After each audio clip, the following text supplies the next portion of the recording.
Hi everyone, I'm Matt, and today we're diving deep into the hidden gem of Christian fantasy literature.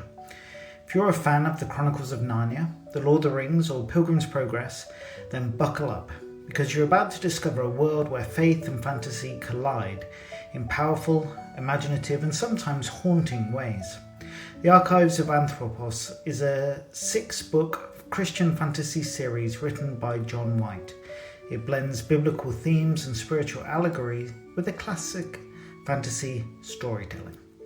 Much like Lewis's Chronicles of Narnia, the series follows children from our world who are transported into a magical land. In this case, the realm of Anthropos. Anthropos has its own lore, geography, peoples and kingdoms, each echoing deep spiritual meaning, offering insight into Christian theology, moral conflict and the battle between light and darkness. The peoples and races of Anthropos. Anyone familiar with the Chronicles of Narnia knows it's populated by humans, talking animals, and a variety of mythical beings, fauns, centaurs, dwarfs, giants, and so on. Anthropos is also rich in diversity. There's humans called regent's kind, and talking animals as central. Anthropos also has the Matmon, who are dwarf-like in stature and culture, evil creatures like Ethelspawn, harpies, goblins, and the demonic Kadar, and other sentient beings whose loyalties lie across a spiritual spectrum. This world, much like Tolkien's Middle-earth or Lewis's Narnia, is shaped by ancient powers, moral choices, and spiritual destinies. The central kingdom in the stories is Anthropos Pleision. At the centre of the continent lies the kingdom of Anthropos, and it's been united with its neighbour Pleision, forming a realm known as Anthropos Pleision. Anthropos is ruled by King Cardia. It's the home of humans, talking animals, Matmon and other beings. Pleision is surrounded Anthropos to the east, south and the west, and the two kingdoms are united through the marriage of Sunadasis and Cardia. The first ruler of the United Kingdom is Prince Tikva, who becomes the king. It's also said that further isles across the Great Sea also fall under Anthropos' rule as well. There's neighbouring human kingdoms as well. Beyond Anthropos Pleision, we're introduced to at least 4 other major kingdoms, each likely ruled by humans or at least humanoid beings, and each bearing rich symbolic undertones. There's the kingdom of Claymar. The name possibly comes from the Greek meaning a vine branch, symbolising unity or community. Historically hostile to Anthropos, this kingdom changed course due to the defeat of the witch Mirma. The ruler and the inhabitants remain unnamed, but it's likely populated by humans or regent's kind. The kingdom of Kamash. Kamash walks a fine line, sometimes a friend of Anthropos, sometimes its enemy. The ruler and inhabitants remain unnamed, but it's likely populated by humans or regent's kind. The kingdom of Mishpak, likely derived from the Hebrew Mishpachaya, meaning family.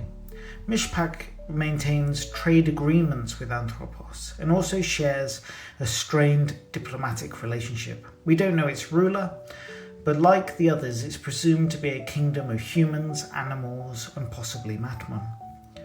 The kingdom of Glacian. Perhaps connected to the Greek word for language or tongue, Glacian has diplomatic and trading relationships with Anthropos Pleision.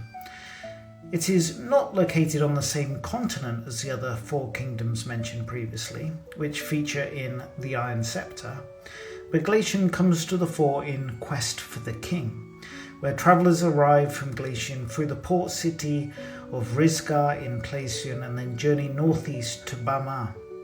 We're told that Glacian is hilly and lies across the sea, also the home of silks. Its inhabitants have darker skin than those of Anthropos. So between Anthropos Pleision, Claymar, Kamash, Mishpak, Clatian, and the further isles, we're dealing with at least 5 major kingdoms, each connected through alliances, tensions, and trade.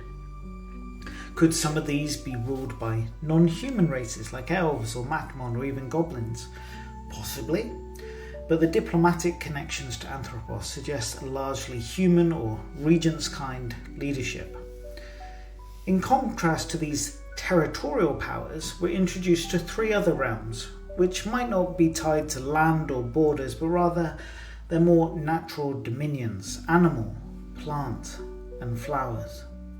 The kingdom of Ka-iya, meaning life. The kingdom is ruled by the Beast King, a powerful half-man, half-bear figure. Represents strength and nobility of the animal kingdom. Does the Beast King rule only within his borders, or are all beasts everywhere under his rule?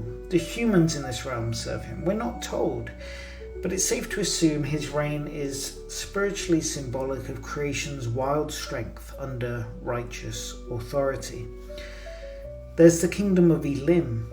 This is the kingdom of walking and talking trees, ruled by the Tree Queen, a towering woman with leafy hair, embodying vitality, the forest, growth, and joy. Dryads and naiads, tree and water spirits dwell here. Again, we're not realizes the nurturing, life-giving power of nature. And also the kingdom of Parachim, meaning flowers. This is a kingdom of singing and dancing, likely ruled by the flower fairy, rescued during the series from the Dark Realm. This kingdom represents innocence, delight, and the beauty of creation. There are other kingdoms present: the kingdom of darkness, hidden beneath an ice mountain in the icy north, and this realm is ruled by Mirma, a 6,000-year-old witch and bride of the spirit of darkness. Once the mortal sister of the chieftain Atsla, Mirma transformed into a dark sorceress.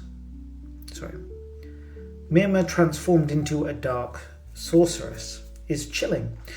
It's known as the Lady of Night, Empress-to-be of Darkness. She was once hanged in a wicker basket from an oak tree, suspended between heaven and earth, for killing a dark priest. Her power is immense. Her realm echoes biblical and apocalyptic themes of spiritual corruption. There's the kingdom of Poseidon. Despite the familiar name, this Poseidon is no Greek god, but rather a goblin-constructed doll-like deity. Guarded by Medusa, a massive sea anemone-like creature, this underwater realm is full of deception and illusion. It mirrors false idolatry, powerful in appearance but hollow at its core. There's other lost and forgotten kingdoms. The ancient Matmon kingdom of Keshaft, likely from the Hebrew root meaning to practice sorcery. The kingdom once sat between Anthropos and Placian, and its dark magic is legendary. There's a haunting tale of Princess Nanta, a goblin so beautiful she caught the eye of the Matmon prince Kaulungal. She was abducted at the Reflection Ford and forced into marriage, suggesting that goblins, while typically seen as grotesque, can also appear beautiful and deceptive. The goblins of Anthropos are described as coming in many forms. Some are small, others monstrous. Some have wings. Some resemble animals. They emit a terrible stench and thrive in fire. Water is their natural enemy. There's also lesser monarchies and sorcerous realms. There's Gold Coffin's palace, built by a wicked Matmon named Gold Coffin. The underground palace on the Low Way is filled with dark enchantments. Gold Coffin murdered the grandson of the first Matmon king and was exiled for it, but used dark magic to survive for thousands of years. His name haunts the land in places like Gold's Coffin Meadow, Gold Coffin's Glade. There's the caves of Avfala, located